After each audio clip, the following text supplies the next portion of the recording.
Good afternoon and welcome, ladies and gentlemen, to Fortress REIT's pre-close webinar hosted by Nedbank CIB. I am Ridwan Lunat. I have with me the Fortress executive and management team, Mark Stevens, Stephen Brown, Ian Foster, Donovan Paidigadu, and Vuso Machija.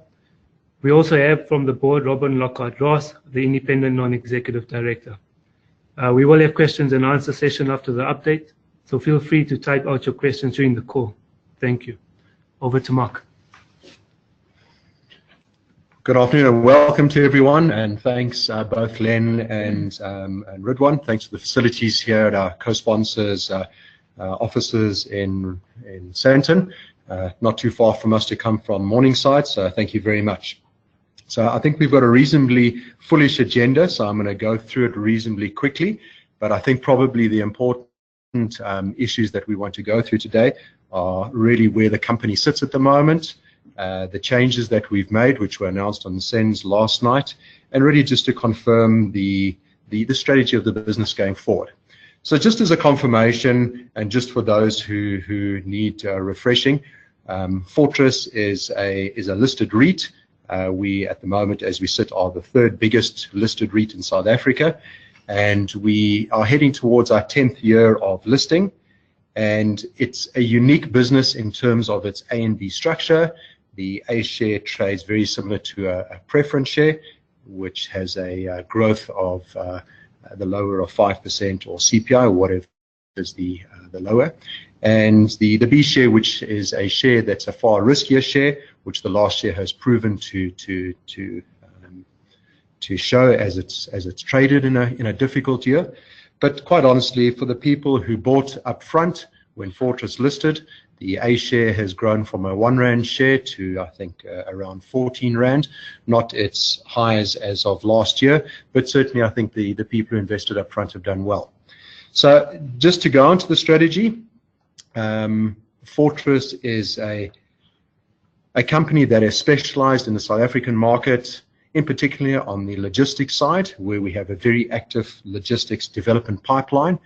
It's a pipeline or a department that's headed by Jason Cooper with Grant Lewington, Bruce Collins, and some of the development guys there, really putting out superb products into a market that is very hungry for these high-quality logistics developments.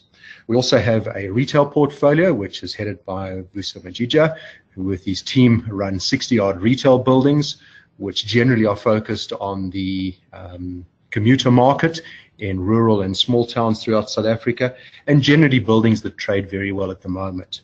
We then also have a portfolio of 137 buildings, which is a mixture of industrial buildings and office buildings.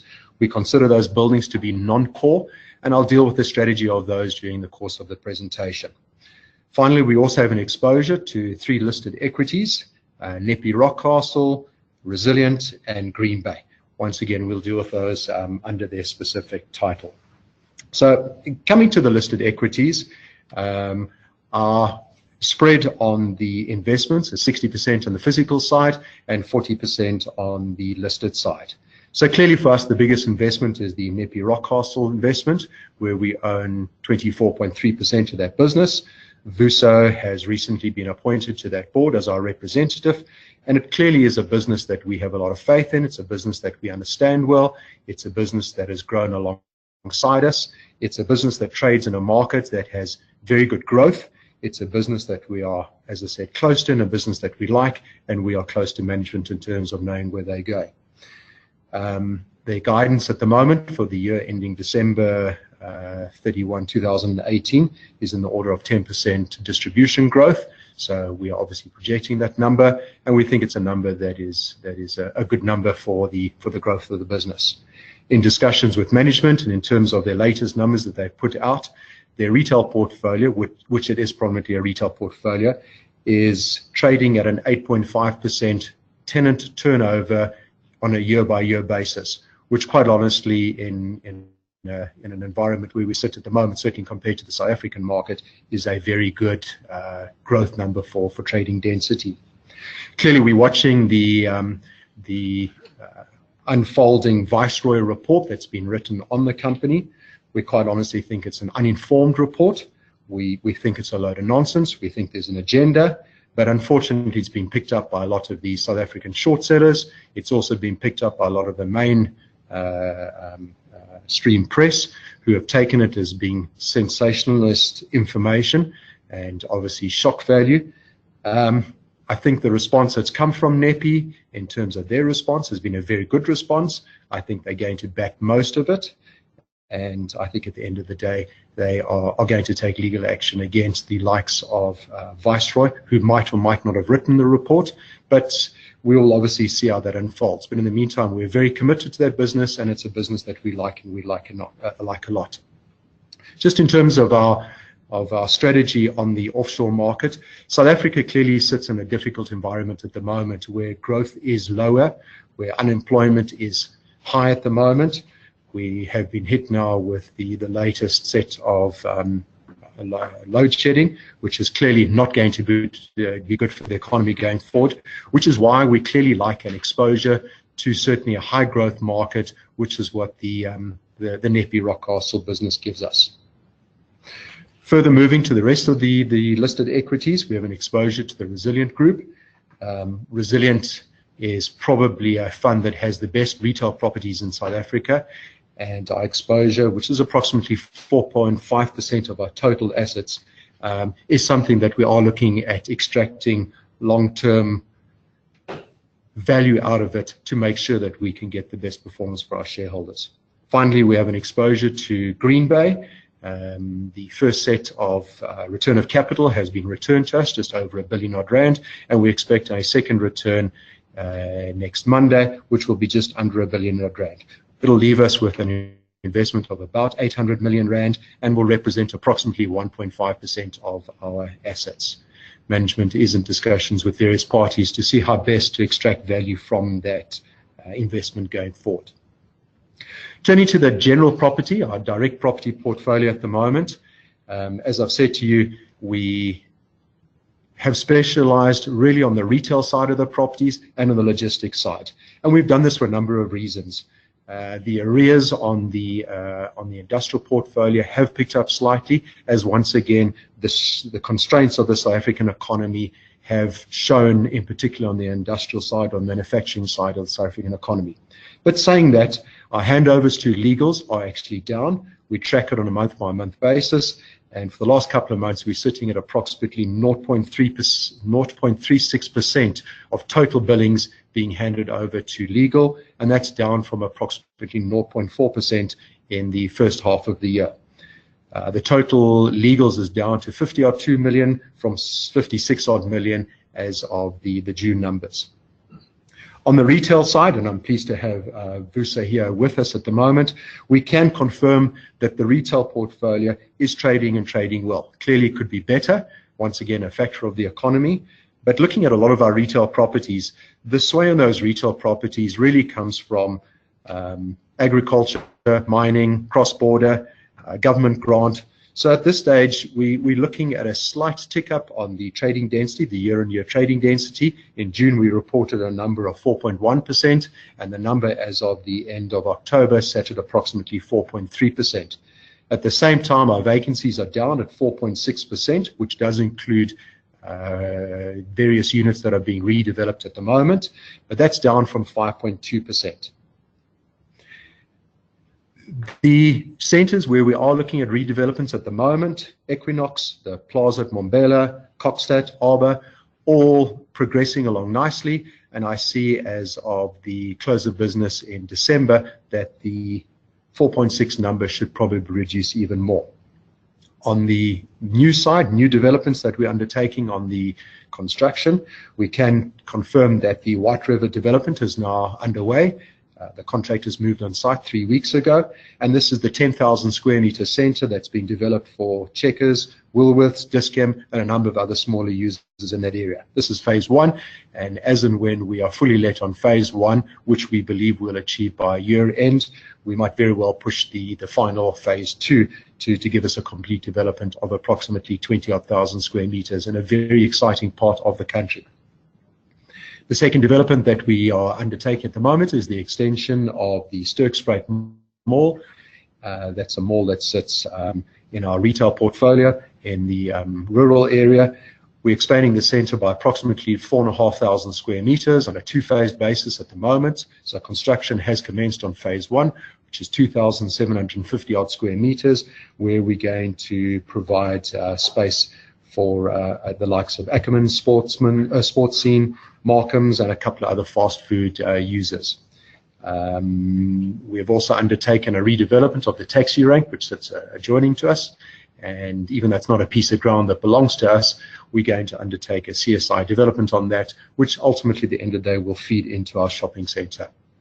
The final two developments that we're looking at the moment is we're completing the construction work at the Plaza in Mbombela, which should be complete for the final occupation, the final tenant in March, which is Clicks. And then moving to Vescus, where we are undertaking the construction work to put Discam into the redesigned ground floor area where we're moving Nedbank out, and that space should be ready for occupation in May. Just coming to some of the retail trade, I've spent quite a bit of time with Vusa and his team, just getting an update in particular on Black Friday. We can confirm that the trading numbers for Black Friday were certainly as good as last year, and as the information will filter through, we will see exactly where we sit in terms of those numbers and be able to report back at the year-end report in March when we come back.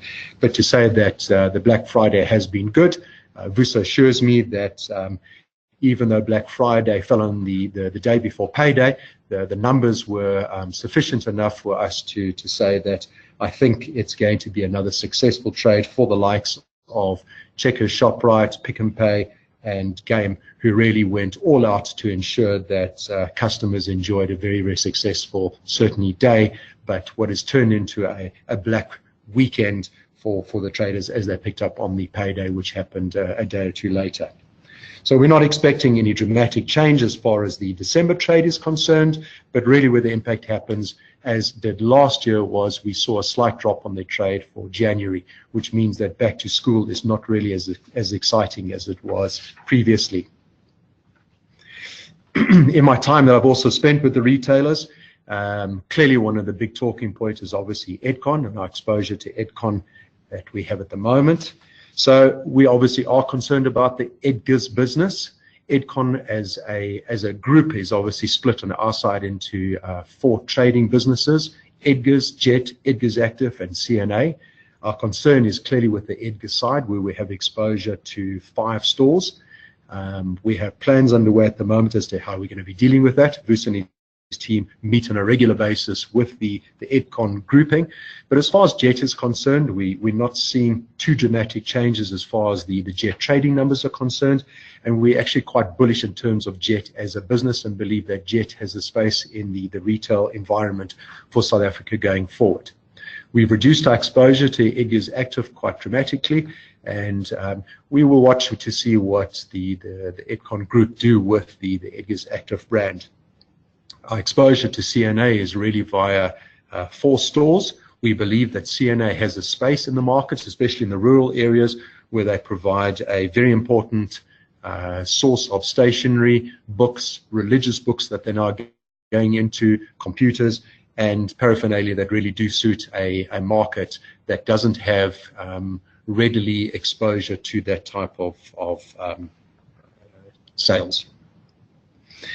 Moving on, just in terms of our vacancies, we've undertaken a number of changes on our vacancies in terms of the reporting structures and in terms of how we're going to deal with vacancies.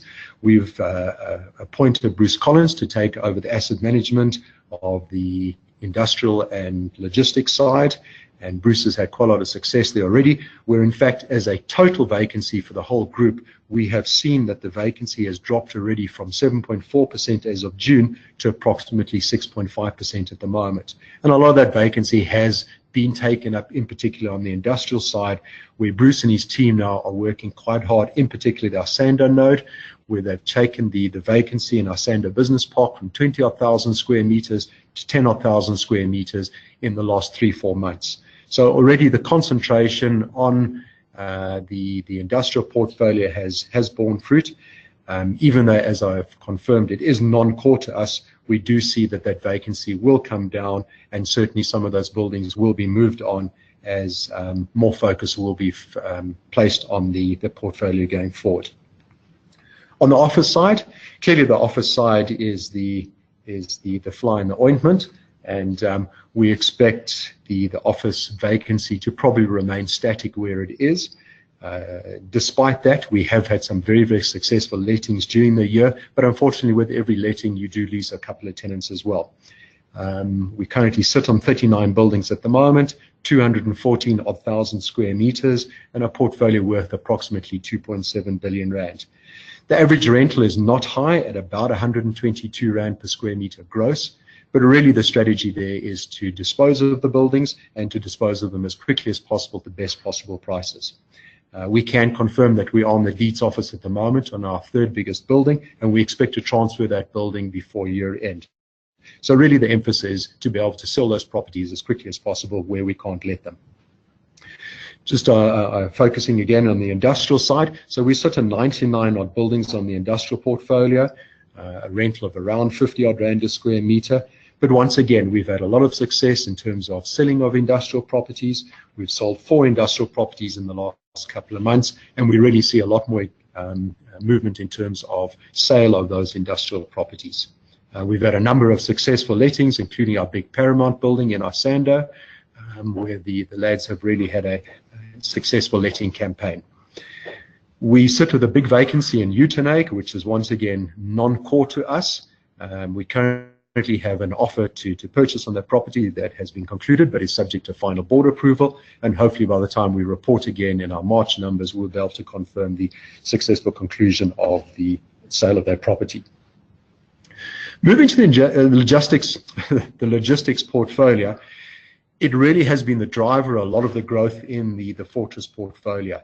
It's a good market. We are by far the market leaders in that portfolio, simply because the product that we are putting out is unsurpassed in the environment.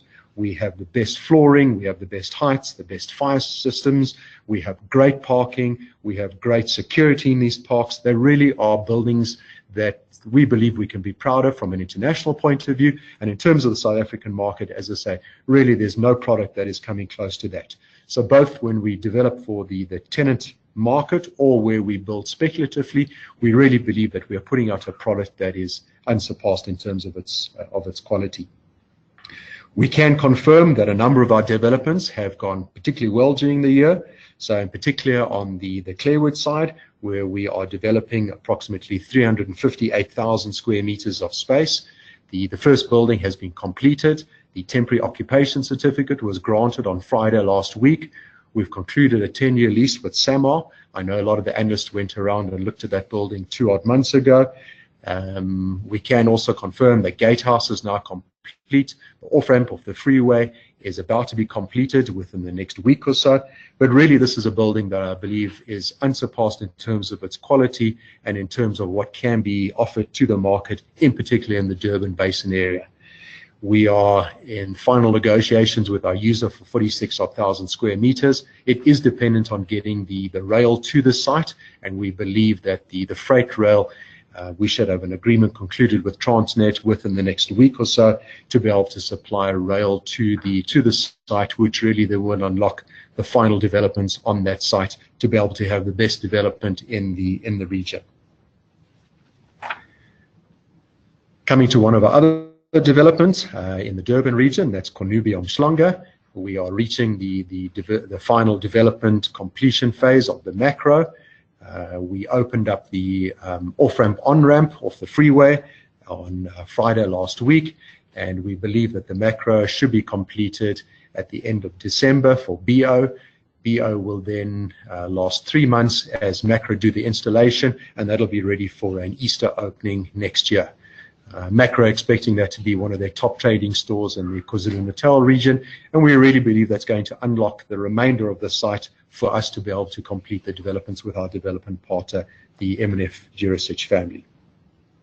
Moving to Gauteng, we are in the final phases of our construction of the 2 buildings at Eastport at the moment. Eastport sits approximately 7 kilometers north of OR Tambo on the very strategic R21 freeway, which connects the East Rand to Pretoria and then the East regions of South Africa. It really is a very strategic and very exciting development site for us. We are talking to a number of very, very large developments that we believe might be concluded in the next couple of weeks on that site. But at the moment, we have just completed the first building, which is for Sabina Dabeno, where they've signed a 12-year lease agreement on 24,000 square meters. The occupation certificate was also granted on Friday last week, and the tenant is now taking occupation at the moment on a triple net basis. The speculative building, which will be complete in April, is approximately 22,000 square meters, and we are on the final throes of concluding an agreement on that space. But we'll come back and report to the market on that one in the March numbers. Moving slightly further west, the Loladia development, which we believe is one of our most successful developments to date. It's the home of We Buy Cars, the new home of WAG, and also now the new home for the Vodacom warehouse, where Vodacom have signed a lease agreement over 15,700 odd square meters in really probably what is the Greater Gauteng's top logistics node at the moment. We have a final 14,000 square meters that we are taking to our investment committee, which we believe we will probably commence development on in the first couple of months of next year. Moving further south, our Union Park development, where we have completed the development for Waco. We sold half of that building to Bidvest, and we're now in the final throes of completing our 22,000 square meters of the speculative development, which sits slightly further north of the Waco building. We have two parties that are vying for that spot at the moment, and we believe we'll be able to announce a lease on that one probably within the next week or two.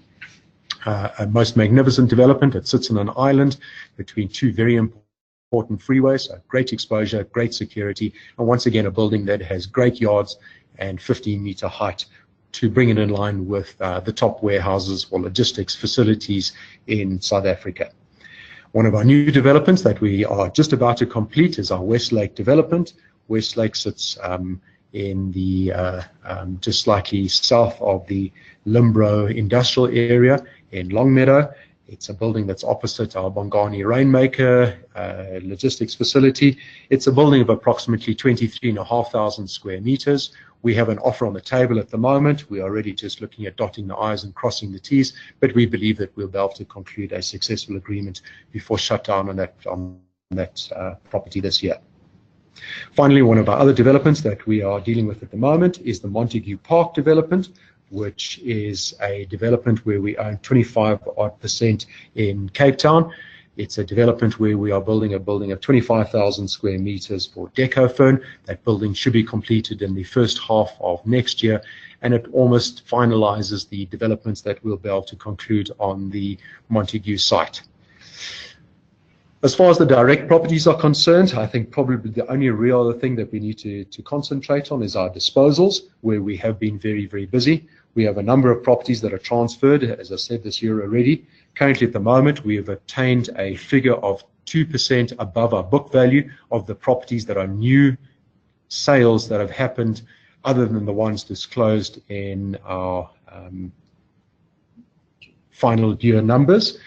And we also have several other properties at the moment, either in the deeds office or about to be transferred, that equates to approximately another 350 odd million rand. So we're confident that during the course of the next 6 months to the year end June, that we're going to undertake a number of sales to private investors in particular. And once again, at good numbers, it is the target of ours to be able to dispose of probably another 50 odd buildings between the 1st of January and the 31st of December to once again rationalize the portfolio to approximately 150 odd buildings, which I think ultimately would consist of 100 logistics buildings and then 50 retail buildings. I think over to Steve, who's going to give us a little bit more information in terms of some of the financial aspects of the business. Thanks, Steve. Thanks, Mark. Yeah, thanks everyone. Good afternoon.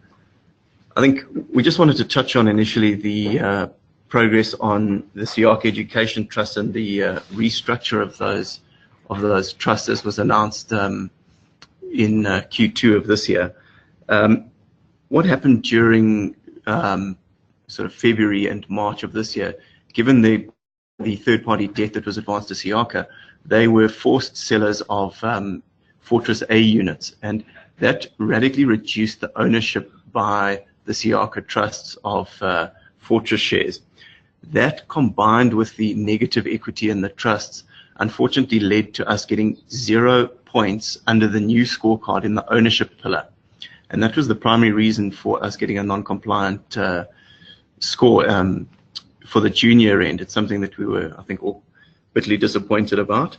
But the Social and Ethics Committee and the board has approved a new scheme, and we've dedicated resources to implementing that and to achieving, I think, at least a level 7 score for the June 2019 financial year end.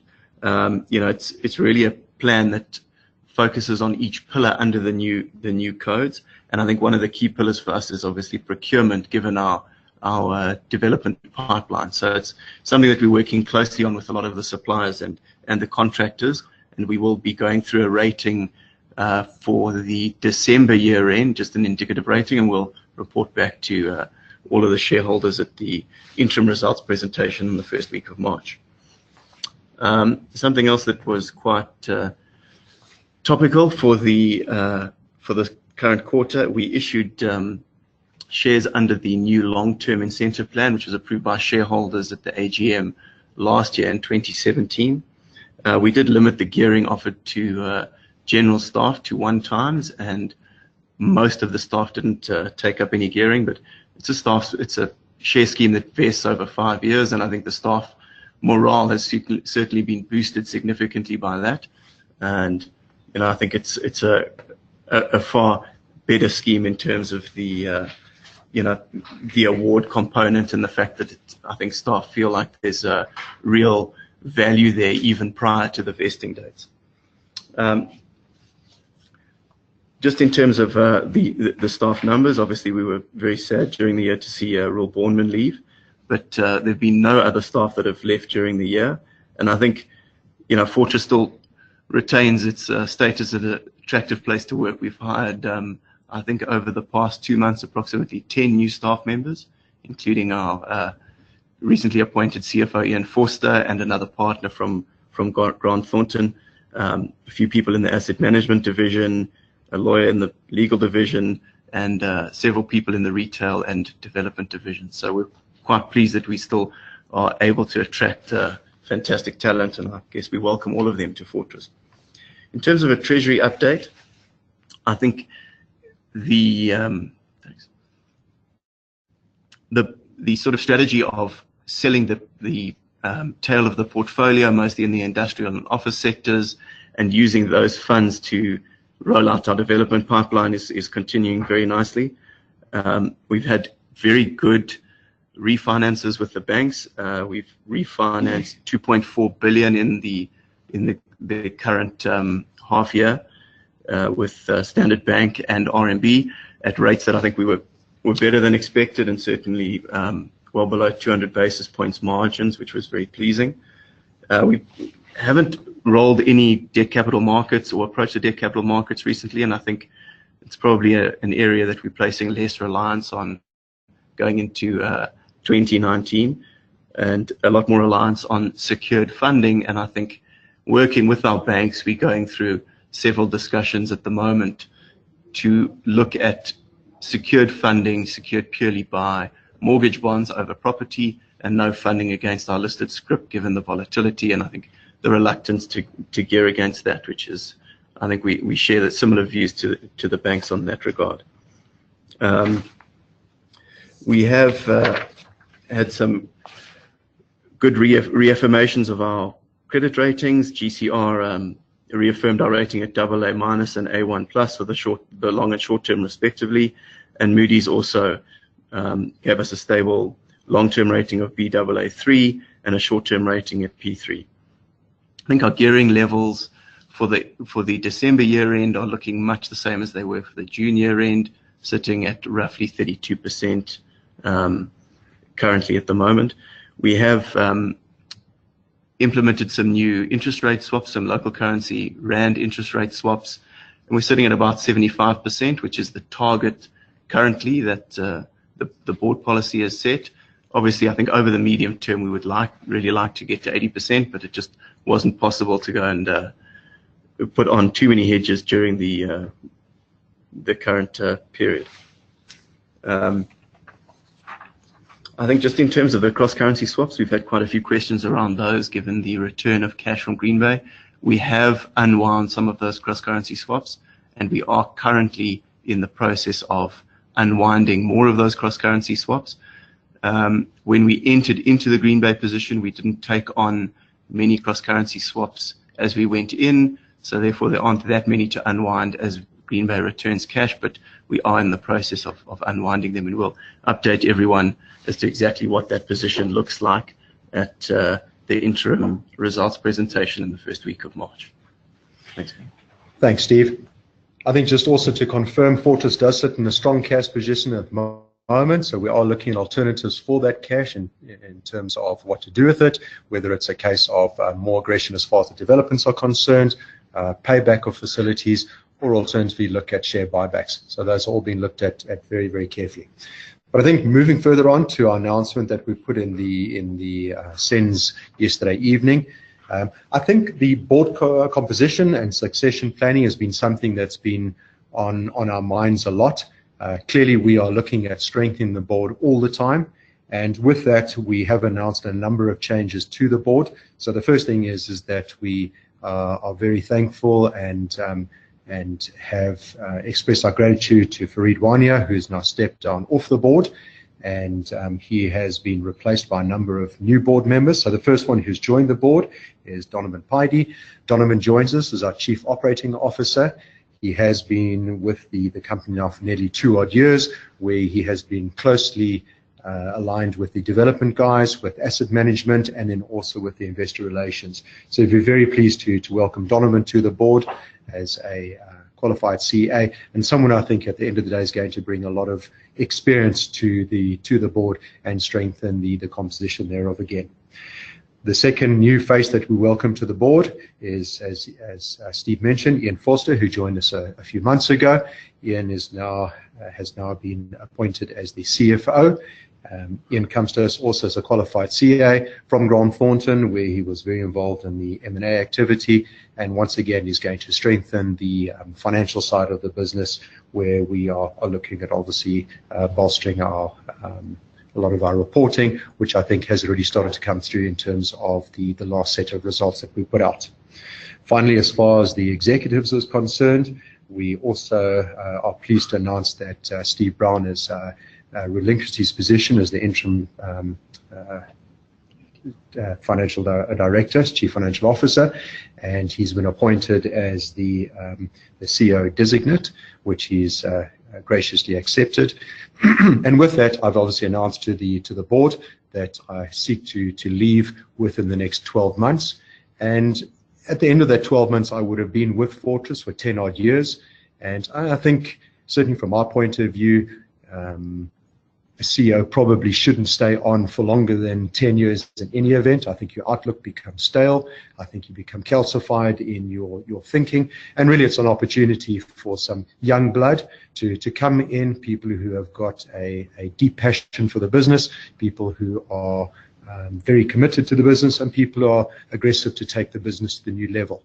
So despite the fact that I was there from the start and have grown in particularly the B share from 1 to 13, 14 Rand a share, I think the time is appropriate to be able to hand over to new, younger faces to be able to take the company to the next level. With that, we also announced 2 non-execs.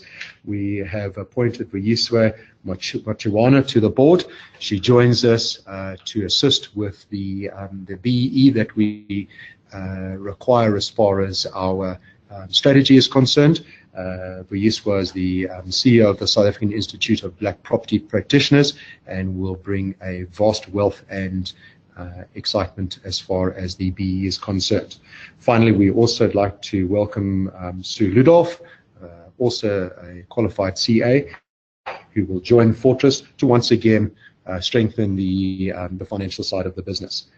Those are all exciting board approvals or board appointments that we make, and I think once again that will push us into an exciting 2019, where we really can confirm that Fortress as a business on the ground is in very, very good shape. The investments are in good shape, And I think now with the strengthened board, we really are looking forward to an exciting 2019. With that, I'm going to hand over to Robin Lockhart-Ross, who joined us at the just after the June 18 numbers. Robin is the chair of the special committee dealing with issues that we currently have at the moment as far as the asset managers and the FSCA is concerned. Thanks, Robin. Thanks very much, Mark.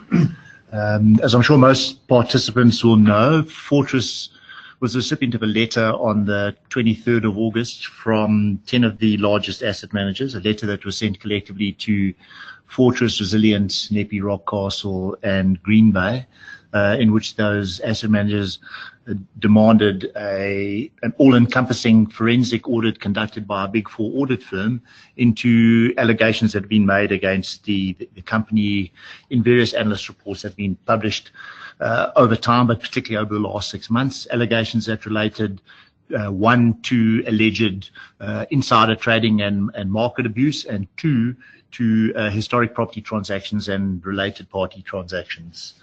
We had an emergency board meeting on the 28th of July and convened a special subcommittee of the board to look into these allegations and to address the issues and concerns that have been raised by these asset managers. The subcommittee consists of myself as the most recently appointed independent non-executive as chairman, plus Bongiwe Ngobe, who's the second most recently appointed non-executive, and Dirk Venter, who has been the chair of the audit committee for Fortress since the inception. Our premise as we received that letter was to consider whether the all-encompassing, open-ended investigation that was asked by the asset managers was feasible and practicable. There are obviously limitations to the extent that such an investigation would require all four of the recipient companies to want to undertake the same course of action. There's limitations in terms of the legal power of the board to undertake an investigation on its own. It has limitations to the extent that we don't have access in respect of the share trading side to full information such as the JSE and FSCA would have. And we found there were limitations too in terms of the appetite of Big Four audit firms to actually undertake such a wide-ranging investigation. So what we chose to do was to engage with all of the signatory asset managers, which we've done over the course of October. We met with 9 of the 10 asset managers. One didn't see it necessary to meet with us to discuss the letter and the issues that arose from the letter. We also met with 5 other asset managers who are important constituents in Fortress, but who had chosen not to sign the letter or hadn't been asked to sign the letter. The engagement was around explaining to the asset manager why it wouldn't be possible for us to give them the first prize, which was this all-encompassing, wide-ranging, open-ended investigation, and to explain to them what we thought we would be able to do in terms of investigation into the allegations around market abuse and the allegations around historic property transactions. And at the end of the whole process, we drafted a proposed scope of work for our committee, which we then tested on the asset managers to make sure that we'd heard them correctly and to test that we hadn't left any material out. And all of the asset managers, bar one, who didn't reply, had all come back to us expressing satisfaction with the scope of work that we'd proposed and support for the subcommittee and our approach going forward. We have now engaged Pricewaterhouse to assist the committee in undertaking the investigation. The scope of work is posted on our website, so you'll be able to see what that investigation will involve. And Pricewaterhouse started work on the investigation 2 Wednesdays ago, so it's still very early days. The investigation is split into 2 work streams.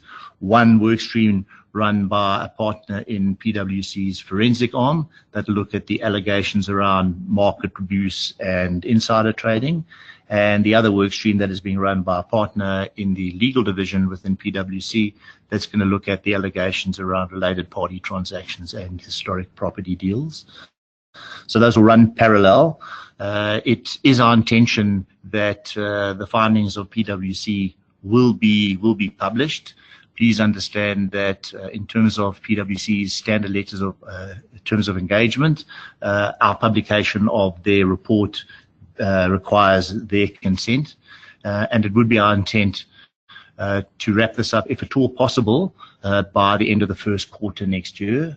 I need to emphasize that there are no restrictions placed on the subcommittee by the board or management, and accordingly no limitation placed on Price Waterhouse as part of their investigation in terms of access to information. In other words, they have full access to companies' books and records. They already have been in contact with the asset managers, with the authors of the various analyst reports that were written about the company, with the FSCA, with the JSE, and all other relevant parties. So as I said, it's still early days. We will be meeting with PwC on a 2-weekly basis to get an update on how that is progressing. And it is our intention, if it's appropriate, to release the findings in chapters, as it were, rather than wait and make a single release all at the end. I need, just as a PS, to tell you that we have been cooperating fully with the FSCA in their investigation. We've obviously drawn it to the FSCA's intention that we are running, as it were, a parallel investigation to theirs, which doesn't mean that we're seeking to undermine at all the FSCA investigation. We're rather looking to support it. Again, we've committed our cooperation. At this stage, we've had limited face-to-face interaction with the FSCA during the course of the investigation, and we are still uncertain as to the timing of its completion and the release of the FSCA's report. So we'll keep the market informed in the new year on how our own internal investigation is progressing, and we'll seek as far as we can to continue our collaboration and cooperation with the FSCA. Thank you. Robin, thank you, and thanks to the committee for all the time that you've put into the work that you have done. I think finally we've got 2 other points that we need to cover. The first thing is the results of the AGM, which was held Friday afternoon. So we can confirm that all the resolutions, bar the non-binding remunerations resolutions, were passed. It is our intention to set up a time where we will have a dial-in with the remuneration committee to listen to the concerns and deal with the concerns related to the remuneration policy of the company, which once again is spelled out in the integrated report. Finally, just confirmation that our guidance is intact as per the guidance put out on the results at our last presentation. I think what we're going to do now is, I think Ridwan has received a number of questions. Ridwan, if you can read them out, and we'll obviously deal with them when and where possible. Thanks, Mark. I see we have a lot of questions coming around the 2 billion rand that you're getting from Green Bay. Guys want to know, you have said that you're going to be reducing your cross-currency interest rate swaps, but what's the possibility of us seeing, or the market seeing, share buybacks? So, Ridwan, obviously we're not here to put out information that could be price sensitive, but it is certainly something that we're looking at very, very closely, yes. Clearly the forward yield of the Fortress B at the moment is very attractive. As an investment is concerned at the moment, it would be very difficult for us to find an investment at a very similar forward yield. But once again, we're very mindful of the cash cover that the B shares give to the A unit holders. So we certainly are looking at it very, very carefully. Would that be at a 1-to-1 ratio with Fortress A, or is it? No, in fact, the lockstep as far as the A and B is concerned is only required when issuing of shares.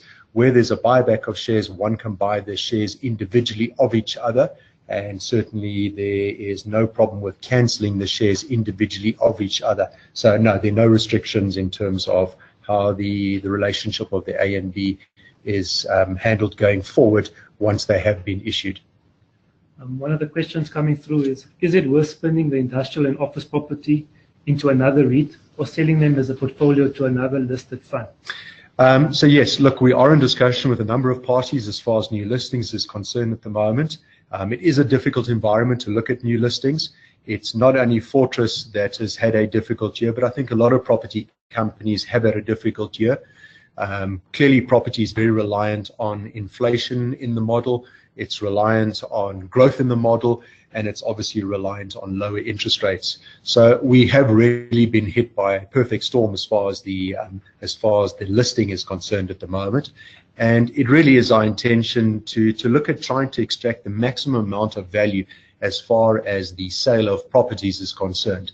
Generally, we get a far better price by selling them individually, either to the tenant, to the neighbor, or to someone who's looking at vacant occupation. But we are exploring a number of portfolios at the moment whereby people are looking at taking more than one property, either as a new listing or as a portfolio that's unlisted going forward. But once again, the driving force really is our current valuations and the impact that the sale has on our model as far as the distribution growth is concerned. If you have excess cash, do you still sell? Why do you still sell half of some of your new developments? The policy that we've got as far as the new developments is concerned is for a number of reasons. The first thing is to entice the tenants into those developments. So there are a number of tenants that really don't want to own their properties. They don't see it as being non-core. But then again, you get the exact opposite, where you have someone who, for whatever reason, whether it's historical, whether it's sentimental, or it's just a case of wanting a strong balance sheet, where they want to own properties. So we have a number of tenants where we have sat with them, and we have negotiated very, very favorable sales rates. And when I say favorable for both sides. So it's not just a policy of selling the property to generate cash flow, but it is a case of also selling the property to be able to entice an owner-occupier into that specific property. Are you exploring opportunities of offshore expansion, possibility of further direct investments? It's a very good question. It is certainly something that we are exploring. Clearly, our expertise is in the local market. I think I've said at a number of presentations, especially as far as the rural retail is concerned. We have a very, very strong team. So nothing happens in the rural retail market that we're not aware of. And by the same token, if you look at the logistics, we are certainly of the opinion that we are the #1 logistics developer and owner in South Africa, in particular in the Johannesburg and Durban regions. So that's where our expertise lies. The moment you start moving out of those strong markets that you operate in, and you move to a market where you are not a dominant player, or you have less knowledge of it, you do make yourself, I suppose, susceptible to making wrong investments. So we are looking at it. We're looking at it very carefully. We're not going to rush into anything. We're very conscious of the growth or the lack of growth that comes out of long leases, in particular logistics warehouses in the European market. We don't necessarily like the Australian, and we obviously are cautious of the American market. So to answer the question, it is something we're looking at, and I think the new team going forward will probably concentrate on looking at more of those opportunities for the business in certainly the years to come. Stephen, this question's for you. What is your cost on unwinding the cross-currency interest rate swaps? So the cross-currency swaps, we had a policy of entering into them to make the investments yield neutral in year one. Fortunately, the Green Bay yield versus the SA cost of debt was not that different. So we didn't actually put a lot of the cross-currency swaps on specifically for Green Bay. So as we get the Green Bay cash back, it doesn't necessitate us unwinding too many of the cross-currency swaps, and that does come at a cost on the distribution. The cross-currency swaps yield, I suppose, anywhere between 7 and a 7.5% spread, which is the spread between JIBAR and Euribor, with Euribor being negative. So it will come at a small cost, but we don't think it's going to be material for the FY19 year. Just another question. What is Fortress' strategy regarding its Green Bay holdings going forward, given Green Bay's further changes to its investment mandate?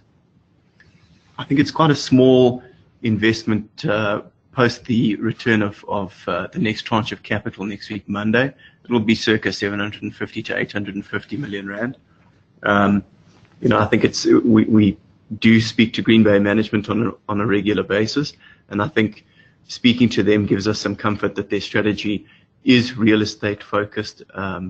You know, they are reducing their gearing, and I think the strong performance on their Portuguese assets is testament to the fact that they do understand real estate, and I think we'd like to see them do more direct real estate acquisitions, and it's something that we've made very clear to them. But it becomes a small investment, and I think that is something that we are not entirely comfortable with, being a 20% shareholder. It gives us neither, it doesn't really give us control, it just gives us a bit of influence on the board. So it's something that I think we are exploring, but it's a far more comfortable size on our balance sheet. Mark, with you stepping down in 12 months, are you sailing off into the sunset or still in the property sector? So look, the first thing is obviously I'm still a big shareholder in Fortress, and those shares are important to me. So it's obviously important for me to know that the company is well run, well looked after going forward. It has been my life for certainly 9 and it'll be nearly 10 odd years by the time I step down. So obviously very, very important to me. Look, I think first thing is really to go and lie on the beach for a number of months, and if not a longer period. Property, I think, is ultimately in your blood at the end of the day, but certainly at this stage, absolutely no plans. But I think really the concentration is going to be the next 12 months, making sure that the developments that we've got are bedded down, making sure that the FSCA comes out with obviously what we hope is going to be good information going forward and a good result going forward. Obviously to see through the PwC report, which obviously we're not concerned about at all. And really these are things that we need to sort out, and before obviously one sails off into the sunset, is to make sure that the business is on a solid footing, which I do believe it is at the moment. Has the level of allegations of the leaked reports impacted Fortress' ability to do business? And if so, if the regulatory bodies and PwC clear the board and management, does the company believe it has legal recourse to the authors of these leaked reports? That's a reasonably difficult question. I'm neither an attorney nor an accountant. Obviously, complaints have been laid with the FSCA, both in terms of the authors of the various reports, whether they've been leaked or whether they've gone into the markets. I think let's let the FSA deal with that. If there are answers to be provided, I think the FSCA needs to ask those questions. Obviously, proving damages is going to be another very interesting question as well. But I think the board is strong at the moment going forward. We are firmly of the belief that the company is on, once again, a good footing, that the results will come back and they will be positive. And as far as our relationship with the various parties are concerned, I think our relationship with the shareholders is a good relationship. We spend an inordinate amount of time talking to them,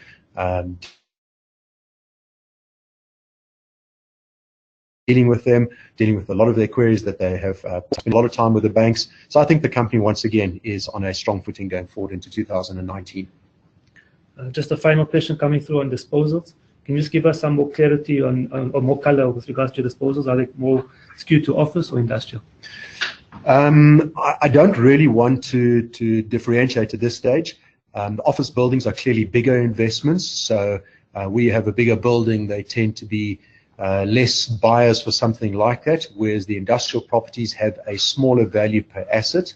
The industrial properties are probably easier to sell to the tenant who occupies that one. But really, there's no preference at this stage in terms of which ones we would prefer to sell. But there is a portfolio of approximately 6.5 billion rand that we have stated is non-core. We are talking to a lot of property investors. It's not a portfolio that we are going to give away. It's a portfolio that does yield at the moment. We're looking after the portfolio very carefully. We're spending capex where capex is required. So, you know, even though we are eager to get rid of it, we are not going to throw it away. And at the end of the day, if we are able to sell it and sell it quickly, we're going to sit in the situation where you're going to sit with a large amount of cash, and that cash needs to be deployed. So really, you walk a fine line between selling your properties and deploying that cash in new developments, redeeming debt, and obviously buying back shares. Seems we don't have any more questions. I'd like to bring this. Thank you, ladies and gentlemen. I think this will bring us into the call. Everyone, thank you very much, and thanks to Len as well. Thanks to Nedbank and to Java, who have been our sponsors for the joint sponsors for the year. Thank you. Cheers. Bye.